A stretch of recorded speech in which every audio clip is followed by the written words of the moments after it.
বিশ্বকাপে এক আসরে ইংল্যান্ডের সর্বোচ্চ গোলদাতা মিডফিল্ডার বেলিংহাম বিশ্বকাপের তৃতীয় স্থান নির্ধারণী ম্যাচে ফুটবল বিশ্ব দেখল এক অবিশ্বাস্য, শ্বাসরুদ্ধকর এবং রেকর্ড ভঙ্গের লড়াই। ফ্রান্সকে 6-4 গোলে হারিয়ে টুর্নামেন্টে ব্রোঞ্জ পদক নিজেদের করে নিয়েছেন ইংল্যান্ড। আধুনিক ফুটবল ইতিহাসের সবচেয়ে বেশি গোল হওয়া এই তৃতীয় স্থান নির্ধারণী ম্যাচটি শুধু গোল বন্যার কারণেই নয়, বরং একাধিক ফুটবল কিংবদন্তির রেকর্ড ভাঙার গড়ার ম্যাচে হিসেবেও ইতিহাসের পাতায় জায়গা করে নিয়েছে।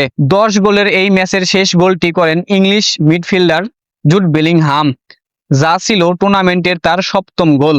এই গোলটি করে গ্যারি লিনেকারকে টপকে বিশ্বকাপের একক সংস্করণে ইংল্যান্ডের হয়ে সর্বোচ্চ গোলের রেকর্ড গড়লেন 23 বছর বয়সী এই মিডফিল্ডার।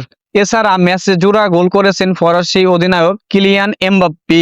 এর মাধ্যমে ইতিহাস গড়েন তিনি। লিওনেল মেসিকে 21 গোল টপকে 22 গোল নিয়ে রিয়াল মাদ্রিদ তারকা এখন এককভাবে বিশ্বকাপের ইতিহাসে সর্বকালের সর্বোচ্চ গোলদাতা।